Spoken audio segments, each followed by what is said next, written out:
अस्सलाम वालेकुम। जनाब, नसीहत करने वालों की कड़वी बातें मुस्तकबिल में शहद से ज़्यादा मीठी साबित होती हैं। कहने का मतलब ये है कि आपके बुज़ुर्ग, माँ बाप, वालिदैन, आपसे बड़े जो आपको कोई नसीहत करते हैं, एंड मुमकिन है उस टाइम पे वो आपको बुरी लगे, वो बातें आपको चुभें, ये तो हमारे पीछे ही पड़े रहते हैं, ये तो हमें हर वक्त नसीहतें ही करते रहते हैं, हालांकि ऐसा कुछ होता है नहीं।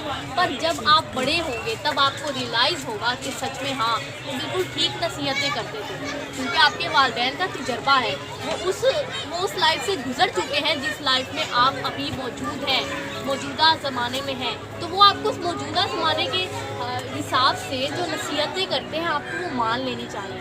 फॉर एग्ज़ाम्पल, जब हम लोग आप साल के तौर पे आपके स्कूल का ट्रिप जा रहा है, तो आपके वालिदैन आपको मना कर रहे हैं, आपने नहीं जाना, वहाँ पे कोई चोट आपको लग सकती है, आपका खुदा ना खास्ता आपको कोई उठा के ले जाए, फिर तो आपको उस टाइम पे वालिदैन की बात मान लेनी चाहिए। जब चिड़िया छुपें खेत तो फिर क्या पछतावा, मतलब फिर तो आपको पछतावा होगा ही। जब आपको अल्लाह ना करे कोई मसला हो जाए तो फिर आप कहेंगे हाँ वो तो ठीक कह रहा था, वो सही था।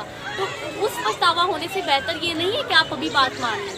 अब आपने वो उर्दू के सबक में ज़रूर पढ़ा होगा, गुजरा हुआ ज़माना, एंड मुमकिन है पढ़ा हो, उसमें वो जो लड़का ख्वाब में पछता रहा होता है तो उसका ख्वाब टूट जाता है, फिर उसे पता लगता है मुझे मौका मिल गया।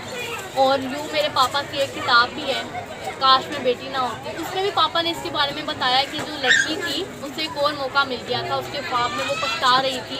तो यूँ मैंने एक भी वीडियो बनाई है, मौत का फरिश्ता, जिसमें वो लड़की वो औरत बिजनेसमैन ख्वाब देख रही थी, तो उसके बाद उसका ख्वाब टूट गया, तो उसने अल्लाह का शुक्र अदा किया कि अल्लाह तूने मुझे एक और मौका दिया। खैर, मैं इस पर मुकम्मल एक वीडियो बनाऊंगी।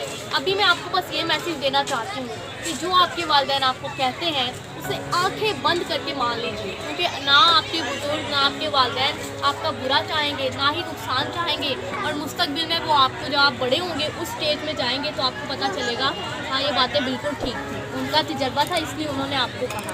तो आप इस वीडियो को ज़रूर शेयर करें व्हाट्सएप पर, कम से कम अपने 10 फ्रेंड्स तक, और आप ताकि ये दूसरों के लिए भी हेल्पफुल साबित हो। अल्लाह हम सबको हमेशा शुक्र अदा करने की कोशिश अदा करे और हम सबका खात्मा मांगे।